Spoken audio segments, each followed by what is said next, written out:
Kayo pong lahat ay tumayo, and please do turn your Bible in the book of Psalms, mga awit, 39.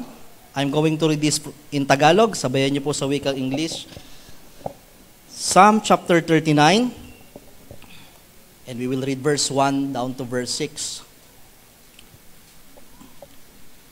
Psalm chapter 39, verse 1 down to verse 6. Aming mga bisita, welcome to Open Bible Baptist Church, maging sa amin po mga nanonood sa aming streaming. I hope tayo ay mapagpala sa umagang ito.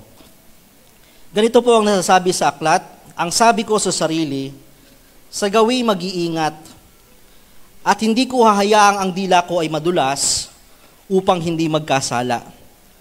Ako'y hindi magsasalita habang nakapalibot silang mga masasama. Ako'y sadyang nanahimik, wala akong sinasabi. Hindi ako nagsalita maging tungkol sa mabuti. Ngunit lalo pang lumubha ang paghihirap ng sarili. Ako'y lubhang nababahala, nangangamba ang puso. Habang aking iniisip, lalo akong nalilito. Nang hindi ako makatiis, ang sabi ko ay ganito, Yahweh, sana'y sabihin mo kung kailan ako mamamatay.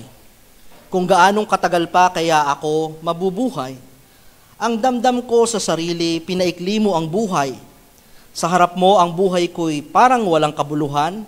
Ang buhay ng bawat tao'y parang hanging dumaraan. On verse 6, ang buhay ng isang tao'y parang anino nga lamang.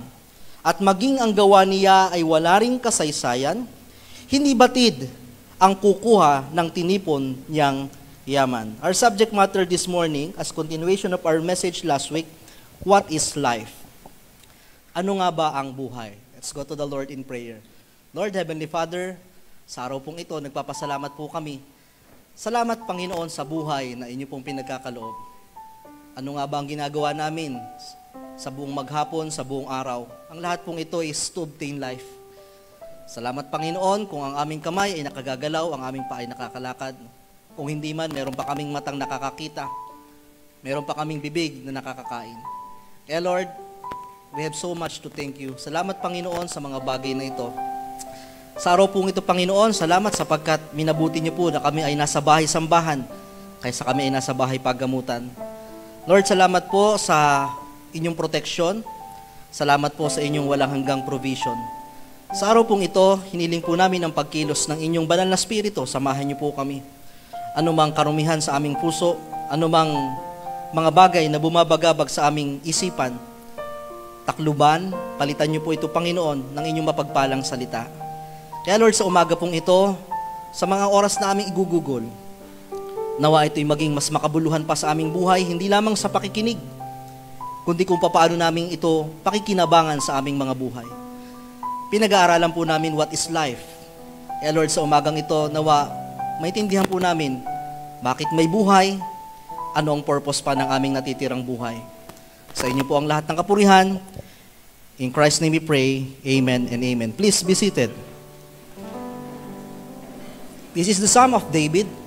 In Psalm chapter 39, rather than holding back his feelings, nakita natin yung kanyang pagtitimpi.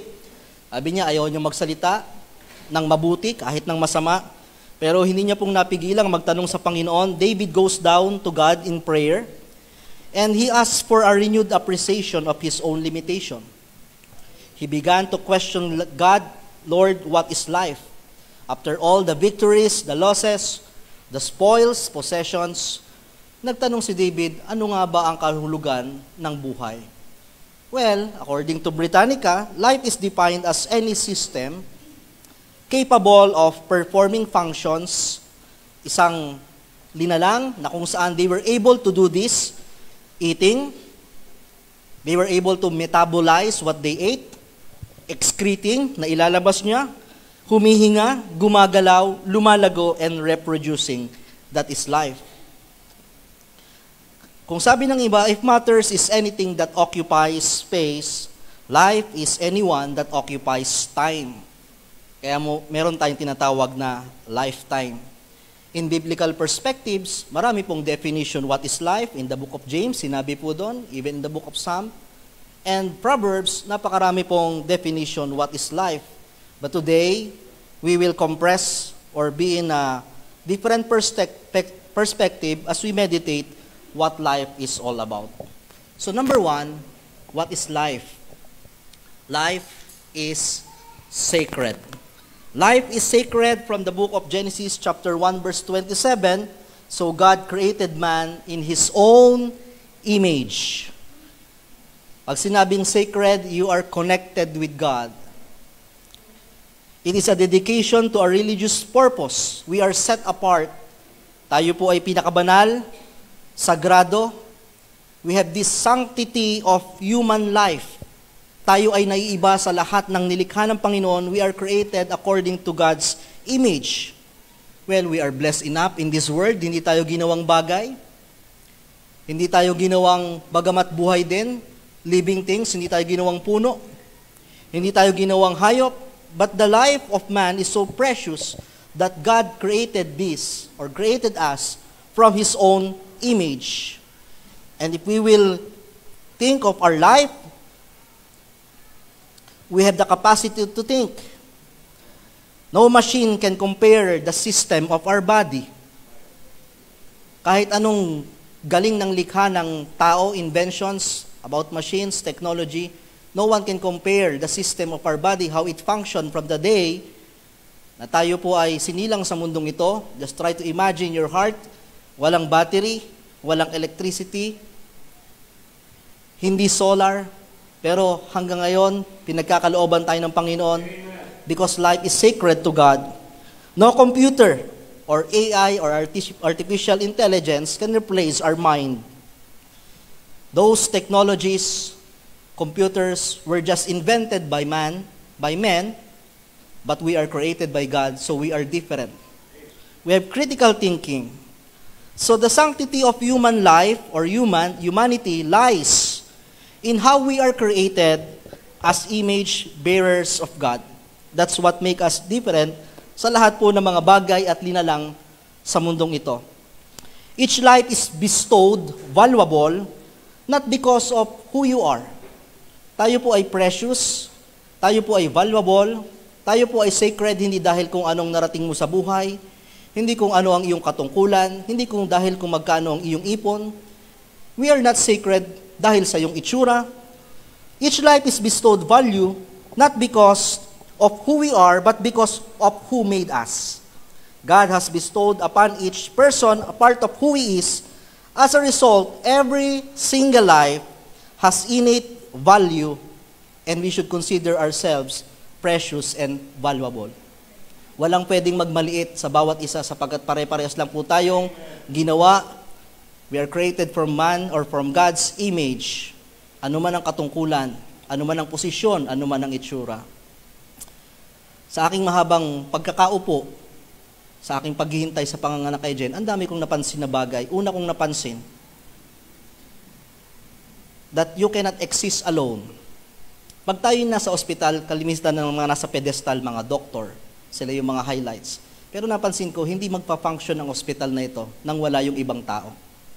Walang naglilinis, walang nagtutulak ng stretcher, walang marunong sa billing, walang mga iba't ibang ganap sa buhay. So, ang tao po ay napakasagrado na anuman ang posisyon na ilinigay ka ng Panginoon, no one can degrade your life na ito lamang ikaw. Ito lang ang iyong narating. Lahat po tayo ay may value sa ating buhay na kung saan ito po yung dapat nating gampanan. I remember, when I was in Israel, pinasyal kami sa isang lugar na ang tawag po doon ay kibbutz. Ano yung kibbutz? Ito po ay isang society or community where people voluntarily live and work together on a non-competitive basis. Ano pong ibig sabihin nun? Meron po doon community, village, or barangay na lahat po na nagtitira doon, yung pong lahat ng kinikita ng mga naninirahan doon, regardless kung ikaw ay doktor, kung ikaw ay engineer, kung ikaw ay janitor, yan po ay iisa lamang, pinagsasama-sama po nila, at hinahati-hati po nila. It may seems unfair na yung sumasahod ng malaki ay kaparehas din lang ng pag-divide ng mga iba, pero pinapakita po dito na kahit anong taas ng aming ginagawa, hindi kami mag-exist kung wala kayong mga nasa baba. So pagdating doon, pantay-pantay, kung ano man yung kinakain ng iba, i-distribute yung pagkain, hindi po pwedeng sabihin, teka lang, mas pinagpagurang ko to, mas nag-aral ako, Mas may posisyon ako sa'yo, sapagkat nauunawaan nila na kahit anong kayod ko dito, may mga bagay na ikaw naman yung pwedeng gumawa, may mga bagay na ikaw naman yung nagiging mas valuable sa ibang bagay. So ang ating buhay po ay dapat nating pahalagahan ang anumang uri, anumang anyo ng tao, sapagkat sila po ay may bahagi sa ating buhay din. Regardless of your position, your possession, mahalaga ka, hindi lamang sa mundong ito, kundi mahalaga ka sa Panginoon. So wherever God puts you, you are there to be valuable, so make yourself valuable. Kumbaga sa Pinoy henyo, hindi ka bagay, hindi ka hayop, hindi ka pangyayari, tao ka. Kaya nga pag tayo kumakatok, ang sinasabi natin, tao po. So every time na merong taong lumalapit sa atin, meron tayong taong kaharap, hindi natin minamata, hindi natin tinitingnan kung ano mang meron siya, sapagkat pare-parehas lang tayong tao na nilikha ng ating Panginoon. Ginagalang natin ang pagkatao ng bawat isa. Our life is sacred, so as much as we can, we should nourish ourselves. Ingatan ang ating sarili, take care of our life, and we preserve our life. We preserve our life. Naalala ko nung nasa provincial Ate Raquel, nung tapos ng operahan si Teacher Jen, pinatawag ako sa OR. Sabi ko, pwede na po bang makita ang baby? Nasa NICU pa po. Okay, meron po kasi kayong pepermahan. Sabi ko, ano po yan? Sabi ko, aga naman ng billing. Wala naman billing, ano. So, ito po, sir, ay yung kasunduan na sumasang-ayon kayo na ang inyong misis ay ilaligate. Sabi ko, sino pong pumirma dyan? Yung misis nyo po. Sabi ko, paano po nakaperma? Ay, tulog yun. Grogi yun. Nung po siya'y bago pa lamang. Sigurado kayo, gusto niya yan? Sabi ko, sige po, wala na tayong magagawa. Kasi sir, medyo may edad na rin. Pangalawa, buhol-buhol ang kanyang bituka, and so on. So, we are talking about here the sanctity of human life. Isang katanungan, even yung mga Mars nagtatanong sa akin last time, Pastor, anong stand natin pagdating sa mga contraceptives, Ate Raquel? Ano ba ang stand natin pagdating sa mga bagay na yan? We declare that, Brother Joe, humanity is so sacred, we preserve, we multiply. Anong ating stand? Because even some religions, even Catholics, they forbid contraceptives use because it is a sin against nature. Yun ang kanilang paniniwala. So what I'm going to share, very quick, hindi naman ito yung topic natin since ito yung first point, hindi ito doctrine. Because the Bible is so silent pagdating po sa bagay na ito. This is a stand or conviction. Ano nga ba ang ating masasabi with regard to Christians should use contraceptives? In modern birth control methods were unknown in the Bible times. And the Bible is therefore silent on that matter. The Bible does have a quiet lot to say about children. Sinabi ng Panginoon, it is a gift from God, it is a reward from His womb. Ito'y pagpapala mula sa Panginoon. Well, kung sa Bible po, babasahin natin, wala, kung hindi man wala, bihira kang makikita ng babaeng ayaw manganak. Lahat sila, they desire to have a baby. Kasi wala pong gantong instances sa Bible. Well, the closest scripture that comes upon condemning the birth control is in Genesis chapter 38. Kung bubuksan nyo ang Bible nyo, meron po diyang account na kung saan si Judah's son, meron siyang anak, si at si Onan. Ito pong si ay married kay Tamar.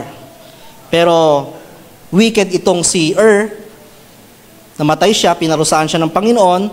At bilang mandate or ito po yung kasunduan ng unang panahon na pag namatay, yung kapatid ang magiging susunod na asawa. Accordance to the law of Levitical law. So Onan, yung kapatid niya, nasasalo ng asawa, did not want to split his inheritance with any child that he might produce on his brother's behalf. So he practiced the oldest form of birth control, which is what we know, withdrawal. Itong kapatid niya, ayaw niyang, sabi niya, pag nagkaanak ako dito, hahati-hatiin pang mana. So, I want pleasure, pero hindi ko i-share yung aking pleasure, yung aming treasure. So, what God did, He refused to perform His Oman's duty, is so selfish, or motivation is so selfish, he just used Tamar for pleasure, for his own pleasure, but he refused to perform his legal duty of creating an heir for his deceased brother. At makikita po natin yan na nagalit po ang Panginoon at tinuring po siyang wicked. So, ano po ang kinagalit ng Panginoon? It was not yung pong kanyang ginawa, kundi yung motives ni Onan na hindi po niya handang gawin yung tungkulin niya and responsibility and so on. So, let's see. That's the only passage that I take. What is contraceptives? Contraceptives from the word contraception. Contraception. May I tell you that contraception is not an abortion. Life begins at conception. Doon po nag-uumpisa ang buhay. Pagka may fertilization with the embryo, in fact, kahit pa mag-meet sila, mayroon pang binibilang na days, development of embryo begins on stage 1. So pag sinabi natin contraceptives, it is contra-conception. Wala pang nabubuhay doon. Wala ka pang pinapatay, wala ka pang ina-abort. Pinipigilan lang natin. So sa usaping contraceptives, wala pang conception, wala pang life, meron lang tayo mga iniiwasang bagay. Ang tanong, katulad ni Onan, ano ang dahilan mo? Yun ang tinitingnan ng Diyos. What is your motive? Kung ang motive mo, dahil kahit gusto ng asawa mo, ikaw ayaw mo ng responsibilidad, ayaw mong mapagod, so you use contraceptives. Isa lang ang nag-decide. Pangalawa, bakit mo ginawa? Dahil hindi mo asawa, ayaw mong magkabunga sa iba. Mali talaga ang motive. Kung ang dahilan naman is health concern, talagang medyo magkakaroon na ng problema sa susunod ng panganganak, why not? Diba? So with this stand, I can say siguro, Brother Joe, this is not a doctrine, but it depends on circumstances and motives. No? It depends on circumstances and motives, especially if you need to choose life between baby and your wife. The Bible says, replenish and multiply the earth. Humayo kayo at magkapakarami. Ang kausap po si Eva at si Adan. Because in those times, wala pang tao. Hindi naman applicable sa atin. Ang utos ng Panginoon in the New Testament, humayo kayo at mag-akay ng kaluluwa. Okay? So, anyway, we can see that life is sacred, very precious, valuable. As long as we can preserve our life, we can prolong our life, we can make our life so dear and precious, alagaan po natin ang buhay na bigay ng Diyos.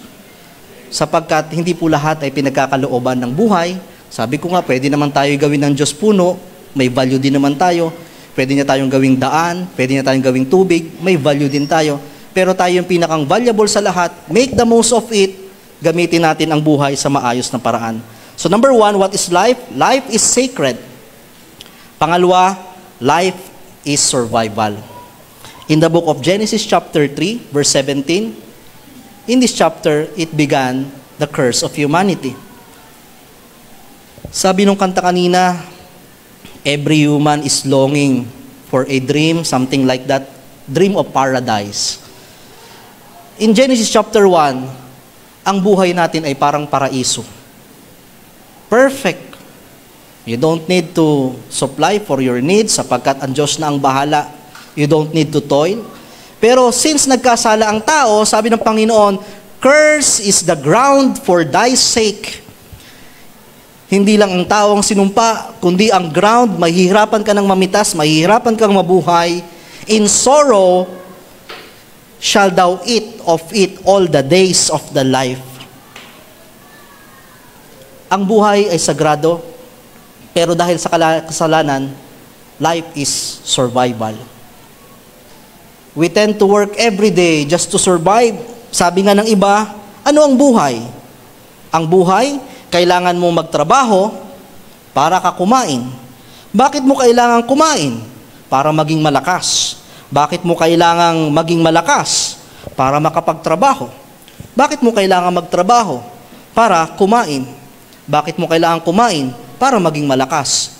Yun ang buhay. Oh my buhay. Life is a matter of survival. Pinaghihirapan mo talaga. In fact, everything that we are doing in this world, aside from heavenly perspective, everything that you are doing in this world is for the reason to obtain life. Bakit kayo nag-aaral? para makakuha ng magandang trabaho. Bakit? Para may mabuhay, mapambuhay sa pamilya, para may makain, para may bahay, may tirahan. Lahat ng ginagawa natin, whatever it is, that is to obtain life. But life is a matter of survival. Kaya nga pag tinatanong nyo ang mga tao, kamusta kapatid? Anong sagot? Ito, ang sunod. Bukod sa buhay pa, ito, sumusurvive. Ito, nakakaraos. To toil, to work, nahihirapan, given up po yan sa ating buhay. Survival ang buhay. Hindi tayo tulad ni Juan tamad na darating na lamang ang pagkain, babagsak na lamang sa atin. Talagang isipin nyo na nasa buhay na ito ay kasama na talaga yung may pagod. Kasama na talaga yung may hirap. We need to work in order to live. And in reality, ang hirap mabuhay sa ngayon. Hindi lang tayo nahihirapang mabuhay, ang hirap ding bumuhay. Kaya napapansin nyo sa panahon ngayon, bibihira na yung mga nanganganak ng 8. Iniaral ko nga yung mga batch namin yan, si Sister Chen, ba't parang ang anak natin ay pa 2, 3, walang nagpipito, walang nagsasampo. Kasi iba pa yung tuition nun. Ang bata nun okay na yung may dingdong na baon. Pag 10 anak mo, lahat naka-tsaki, lahat nakaganto, lahat naka-cellphone. Diba? Iba na po ang gastusan, iba na ang survival mode ngayon. Hindi lang mahirap mabuhay, mahirap ding bumuhay. Kaya nga tinatanong natin when it comes to contraceptives, yes, both of them, let's say, consider may mali. Mali na hindi ka mag-produce, pero mali din naman produce ka ng produce, pero hindi mo kayang buhayin. Na iniiwan lamang sa lansangan. Di parehas din ka lang nagkasala sa Panginoon. So, yes, it is a gift from God. Life is a gift from God, but you need to toil in order to survive. Kaya sa buhay po mga ito, hindi tayo pwedeng tumunganga. Pwede tayo magpahinga, pero hindi po pwedeng talagang tayo ay naka-hibernate ng napakatagal sapagkat hindi ka susurvive pag hindi ka kikilo sa buhay na ito. So number 1, life is sacred. Life is a survival, but life is sweet. Amen? Life is sweet. There is nothing better for a man that he should eat and drink and that he should make his soul enjoy good in his labor. Masaya pa rin po ang buhay.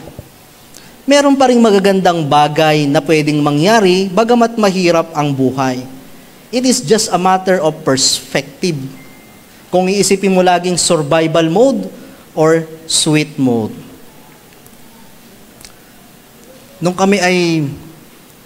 Nung si Teacher Jen po ay nanganak, a month before, we decided na sabi ko, mag-adjust tayo. Iba-iba ang seasons of life. Sabi ko at this time, sa provincial hospital muna tayo. Sapagkat napakamura, compare sa private, 90,000 yung ihahanda. Okay? Sa provincial, almost wala. Alam naman natin ang provincial, not that comfortable. Diba? At alam nyo, ang dami kong mga naririnig, kahit ako minsan nagiging negative, pero sabi ko, Lord, give me a reason to make this life so sweet. I should preach, kailangan yung ating mga pinapangaral ay ating nai-apply sa ating buhay. Sabi ko, Lord, alam ko maraming nangyayaring hindi maganda, pero bigyan niyo ako ng dahilan to make this life so sweet. And I will not talk about those negative things. Ang pinansin ko at the end of the day, yung magagandang bagay na nangyayari doon. Yes, uncomfortable, but very affordable.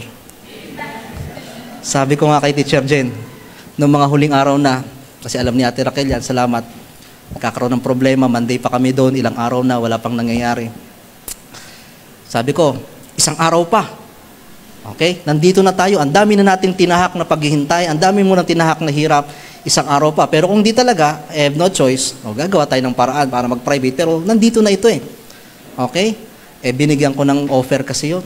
Sabi ko, Brother Joe, ang laki nung 90,000, ganito na lang. Pag na-survive mo to, tig 15,000 tayo.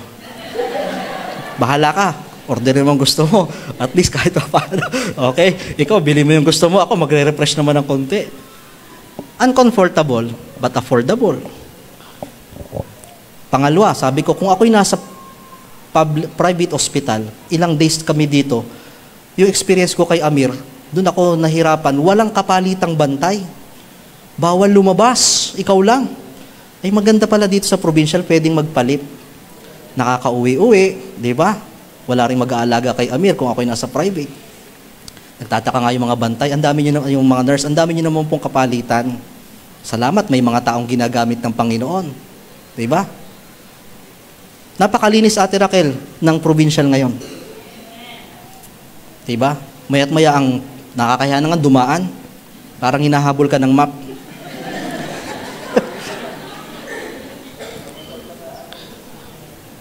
May mga ginamit ang Panginoon para mapabilis ang proseso. May sustenance ang Panginoon. Ang daming pwede kang bombahin ng mga negatibong makikita mo.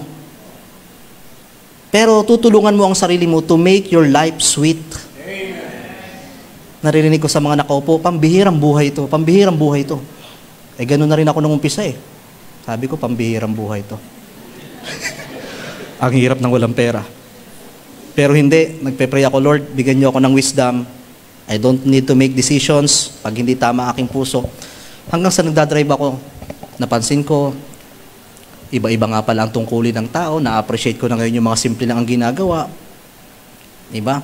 Madaming lessons na itinuturo ang Panginoon sa buhay, marami kang pwedeng matutunan. Sabi ko, Lord, kung kami ipinadaan nyo man dito, alam ko, kalooban nyo ito eh. Kalooban nyo ang masusunod at dalhin nyo kami sa tamang desisyon. What I'm trying to say, life is a matter of perspective. Make it sweet.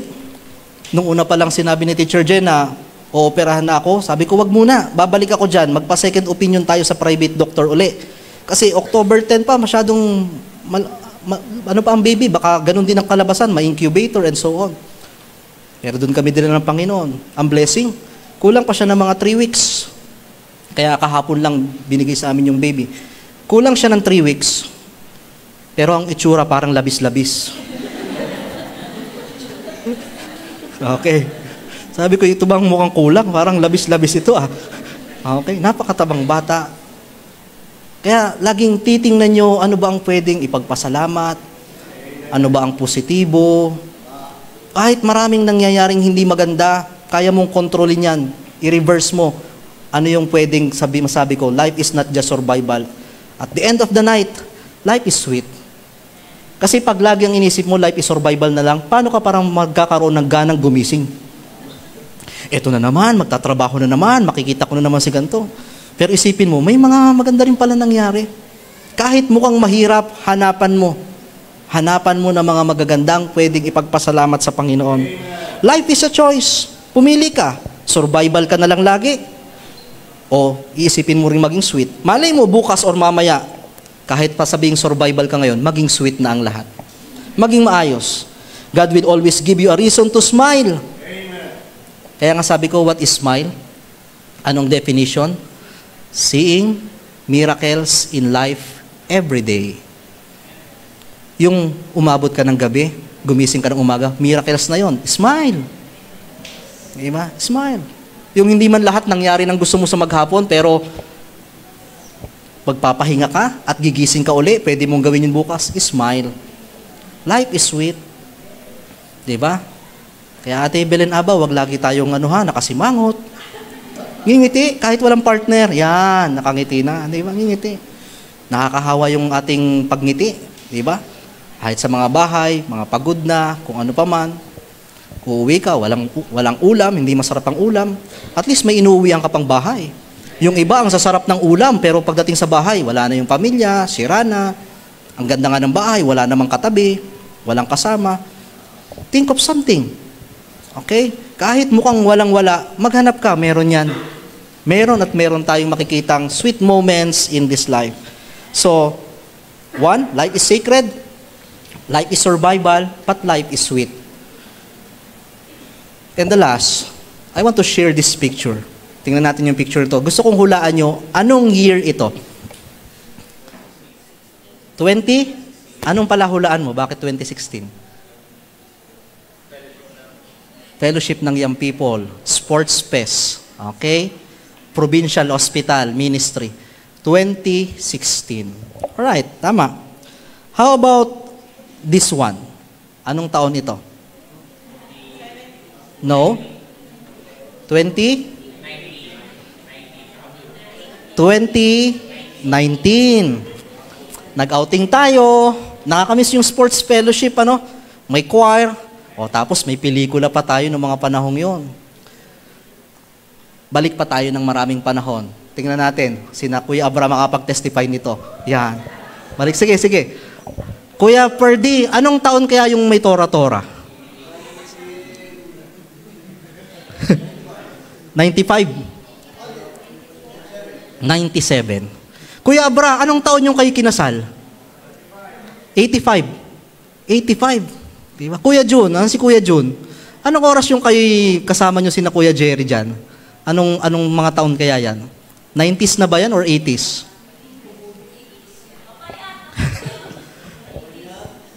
Alright. Matagal na, no?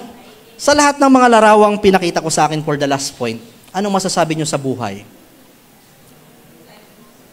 Life is napakabilis lang ng buhay. Life is swift. Parang bula, parang hangin. Ang bilis. Parang kailan lang yun ah. Diba? Hindi natin namalayan. Alam nyo po ba, life is short, life is sweet. Pag isa-summarize nyo ang buhay nyo sa eulogy, pag may mga patay, 36 years, 70 years na nabuhay, pero pag binasa, isang coupon band lang. Kasi ang bilis ng buhay, ang daming pangyayari.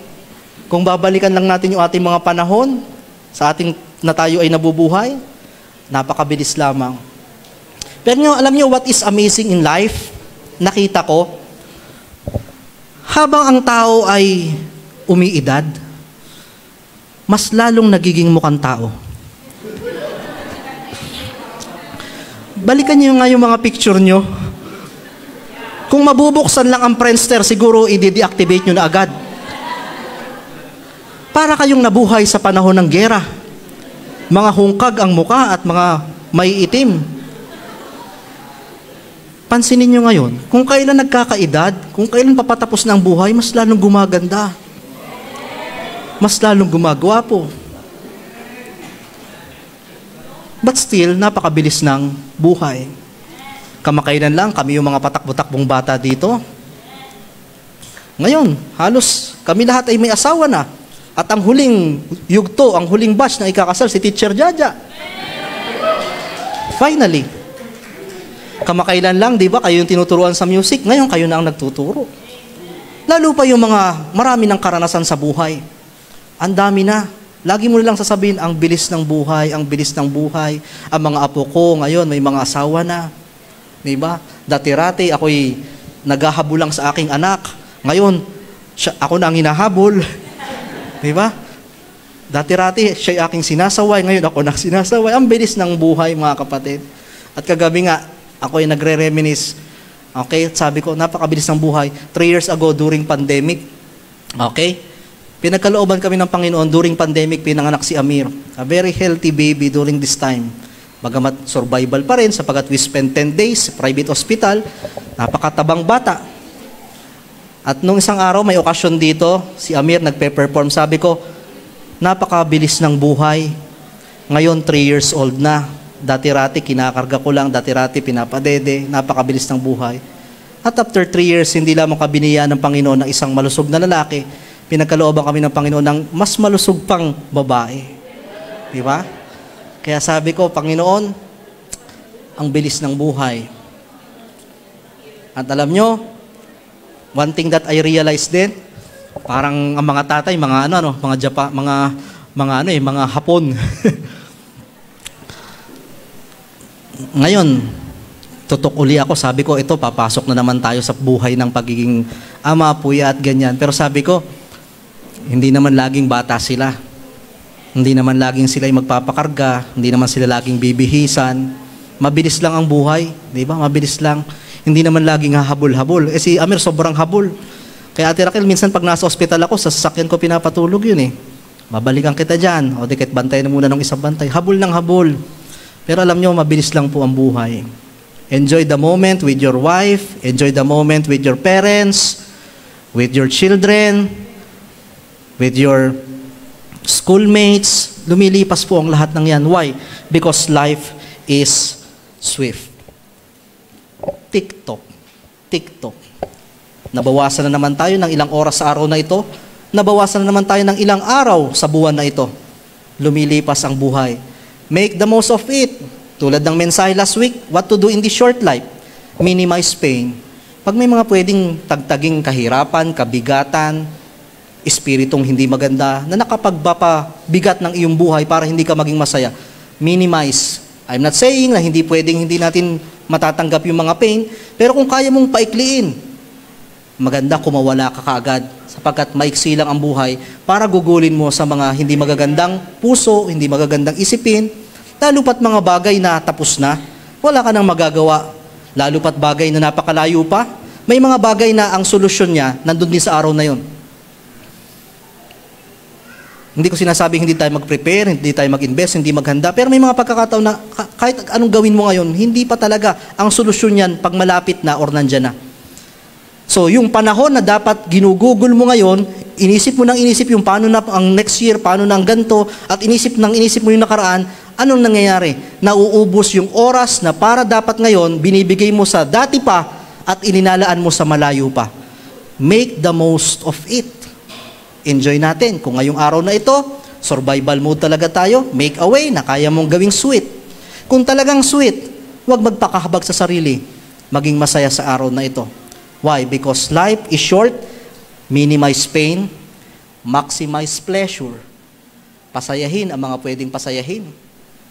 And of course, maintain points or do goodness to yourself, to others, and to God. What is life? Life is sacred, survival, swift, and sweet.